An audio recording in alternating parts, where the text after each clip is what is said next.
So you might think this shit is crazy ghetto, right?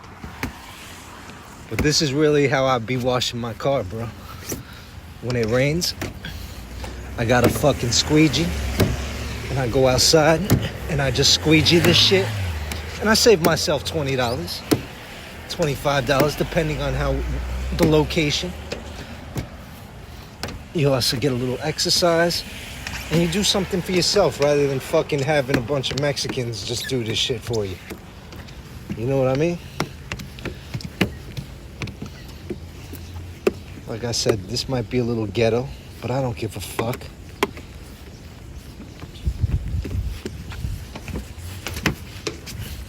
And it works excellent.